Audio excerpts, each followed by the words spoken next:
मणिपुर में हिंसा की पूरी कहानी कैसे शुरू हुई। दो समुदायों के बीच हिंसक झड़प। मणिपुर में दो समुदायों के बीच हिंसक झड़प लगातार बढ़ती हुई दिखाई दे रही है। बीते दिनों सोशल मीडिया पर मणिपुर की दो महिलाओं को निर्वस्त्र कर घुमाने और उनके साथ यौन उत्पीड़न करने की वीडियो वायरल हुई, जिसके बाद पूरे देश के लोगों ने अपनी अपनी प्रतिक्रियाएं दी और अपना गुस्सा जाहिर किया। इस खबर में जानिए ये हिंसा कब और क्यों शुरू हुई। मणिपुर में हिंसा की पूरी कहानी कैसे शुरू हुई। दो समुदायों के बीच हिंसक झड़प। मणिपुर में जल रही हिंसा की आग, जानिए कब और क्यों शुरू हुई हिंसक झड़प। मणिपुर हिंसा की आग में जल रहा है। आज भी मणिपुर में दो समुदाय मैतेई और कुकी के बीच हिंसक झड़प दिखाई दे रही है। वहीं बीते दिनों कुकी समुदाय की दो महिलाओं को मैतेई समुदाय के पुरुषों ने नग्न अवस्था में परेड करवाए, जिसके बाद पूरे देश में गुस्सा देखा जा रहा था। सोशल मीडिया पर लोगों ने कई तरह की प्रतिक्रियाएं दी। मणिपुर कहाँ है और वहाँ कौन रहते हैं। मणिपुर भारत के पूर्वोत्तर में स्थित राज्य है। भारत के पूर्वोत्तर के राज्यों को 7 सिस्टर्स या 7 बहनें भी कहा जाता है। मणिपुर की सीमा म्यांमार से लगती है। यहाँ अनुमानित 33 लाख लोग रहते हैं, जिसमें आधे से अधिक मैतेई समुदाय के लोग निवास करते हैं, जबकि लगभग 43% कुकी और नगा समुदाय के लोग निवास करते हैं, जो प्रमुख अल्पसंख्यक जनजातियां मानी जाती हैं। मणिपुर में लड़ाई क्यों हो रही है। मणिपुर में इस साल मई में दो समुदाय बहुसंख्यक मैतेई और अल्पसंख्यक कुकी के बीच हिंसक झड़प देखने को मिली। इस हिंसा में अब तक कम से कम 130 लोग मारे गए हैं और 400 लोग घायल हुए हैं। हिंसा को रोकने के लिए सेना, अर्धसैनिक बलों और पुलिस के संघर्ष के कारण 60,000 से अधिक लोगों को अपने घरों से दूसरी जगहों पर जाने के लिए मजबूर होना पड़ा है। इन झड़पों के दौरान दोनों समुदायों ने कई जगहों पर तोड़फोड़ की और कई पुलिस थानों से हथियार भी लूट लिए। हिंसक झड़प के दौरान सैकड़ों चर्च और 1 दर्जन से अधिक मंदिरों को भी तोड़ दिया गया और कई गाँव में आग लगा दी गई। मणिपुर में हिंसक झड़प कैसे शुरू हुई। मणिपुर में 3 मई से हिंसा की शुरुआत हो चुकी थी। मणिपुर में 3 मई को मैतेई घाटी बहुल समुदाय और कुकी जनजाति पहाड़ी बहुल समुदाय के बीच हिंसा शुरू हुई थी। दरअसल मणिपुर में मैतेई समाज की मांग है कि उसको कुकी की तरह राज्य में शेड्यूल ट्राइब ST का दर्जा दिया जाए। मणिपुर में तनाव तब और बढ़ गया जब कुकी समुदाय ने मैतेई समुदाय की आधिकारिक जनजातीय दर्जा दिए जाने की मांग का विरोध करना शुरू कर दिया। इसे लेकर कुकियों ने तर्क दिया कि इससे सरकार और समाज पर उनका प्रभाव और अधिक मजबूत होगा, जिससे उन्हें जमीन खरीदने या मुख्य रूप से कुकी क्षेत्रों में बसने की अनुमति मिल जाएगी। कुकियों का कहना है कि मैतेई के नेतृत्व वाली सरकार द्वारा छेड़ा गया नशीली दवाओं के खिलाफ युद्ध उनके समुदाय को उखाड़ने का एक बहाना है। म्यांमार से हो रहे अवैध प्रवासन ने तनाव को और बढ़ा दिया है। बढ़ती आबादी के कारण भूमि उपयोग पर दबाव है। मणिपुर में कौन से दो समुदाय कर रहे लड़ाई। मैतेई, कुकी और नगा मिलिशिया दशकों से परस्पर विरोधी मातृभूमि मांगों और धार्मिक मतभेदों को लेकर एक दूसरे से लड़ते रहे हैं और सभी पक्ष भारत के सुरक्षा बलों के साथ भिड़ते रहे हैं। हालांकि हाल की ये लड़ाई पूरी तरह से मैतेई और कुकी समुदाय के बीच है। द फ्रंटियर मणिपुर के संपादक धीरेन सदोकपम कहते हैं, इस बार संघर्ष पूरी तरह से जातीयता में निहित है, न कि धर्म में। कुकी और मैतेई कौन है। मैतेई की जड़ें मणिपुर, म्यांमार और आसपास के क्षेत्रों में हैं। विशाल बहुमत हिंदू हैं, हालांकि कुछ सनमही धर्म का पालन करते हैं। कुकी ज्यादातर ईसाई भारत के उत्तर पूर्व में फैले हुए हैं और मणिपुर में उनमें से कई लोग अपनी जड़ें म्यांमार में भी खोज सकते हैं।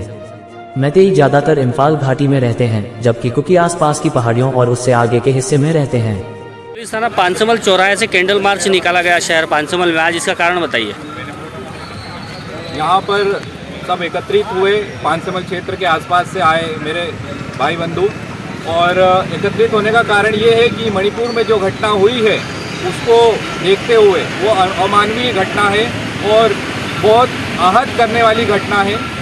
तो इसी को देखते हुए हम राष्ट्रपति जी से अनुरोध करना चाहते हैं कि तत्काल मणिपुर में जो मुख्यमंत्री है पदस्थ, उनको हटाया जाए और जैसी अमानवीय घटना के जो दोषी पाए गए हैं उनको कड़ी से कड़ी सजा दी जाए। भैया, मणिपुर में जो घटनाएं घट रही है उसको लेकर आप क्या कहोगे।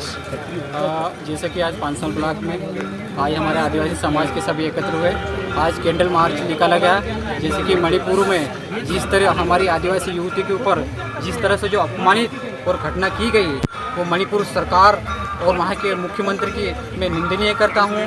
जैसे कि केंद्र में जो सत्ताधारी सरकार बैठी है वो भी आँख पे पट्टी बांध के चुपचाप खामोश बैठी है, उनको सत्ता में रहने का कोई अधिकार नहीं है। ठीक। विवेक भाई चौधरी, जिले में आप युवा कांग्रेस के जिला उपाध्यक्ष हो, ये जो मणिपुर में घटनाएं घटी है इसको लेकर आप क्या कहोगे। देखो, ये जो भी घटना घटी है देश की घटना है एक राज्य की घटना नहीं है। और जहाँ भी कोई भी समाज हो, जहाँ आज आदिवासियों के ऊपर अत्याचार हो रहा है, कल हमारे ऊपर भी हो सकता है, आपके ऊपर भी हो सकता है। और इसको संभालने की स्थिति जिम्मेदारी केंद्र की बनती है और वो पूरी तरह फेल है, विफल है केंद्र सरकार। और हम चाहते हैं ऐसी बड़ी बड़ी घटनाओं के ऊपर केंद्र सरकार संज्ञान ले और सबको जवाब दे। ठीक है। मोती भाई सोलंकी, आप जनपद सदस्य हैं। जी मणिपुर में जो आदिवासी युवतियों को लेकर वर्तमान में जो घटना प्रचलित है उसके संबंध में क्या कहोगे? आज जिस प्रकार से हमारे देश के हालात हो गए हैं और जिस प्रकार से लोगों को के ऊपर अत्याचार हो रहे हैं, ये पूरी तरह से अमानवीय घटना है। हम इसकी पूरी तरह से निंदा करते हैं और मणिपुर के मुख्यमंत्री को इस्तीफा दे देना चाहिए अभी तक, लेकिन वो अभी तक नहीं दे रहे हैं। इसी के खिलाफ ये मौन मार्च। ठीक है। कमल सिंह राजपूत जी पूर्व ब्लॉक अध्यक्ष है और वर्तमान में क्या पद है आपके पास? जिला मामला। अच्छा, मैं ये पूछ रहा था कि मणिपुर में जो युवतियों के साथ में जो घटना हुई उसके संबंध में आप क्या कहोगे? वो जो घटना है वो गलत है और जो केंद्र सरकार है ना, वो बिल्कुल गहरी नींद में कुंभकर्ण जैसी स्थिति है। ऐसी घटना हर दिन हो रही है पर सरकार ध्यान नहीं दे रही। ऐसी सरकार को जड़मूल से उखाड़ के फेंकते हैं। नीचे बताओ आपका। ये मणिपुर को लेकर जो कैंडल मार्च निकाला है इसके संबंध में आप क्या कहोगे? हाँ। वो मानव समाज पर एक धब्बा है और जिस तरह से वहाँ पर महिलाओं के साथ आए अत्याचार हो रहा है, पूरे देश में कहीं ना कहीं ये माहौल है। तो हम इसके खिलाफ आज सब लोग एकत्रित हुए 500 ब्लॉक में और मौन कैंडल मार्च निकाला और हम राष्ट्रपति जी से निवेदन करना चाहेंगे वहाँ के मुख्यमंत्री को तत्काल बर्खास्त करें और राष्ट्रपति शासन लगाए।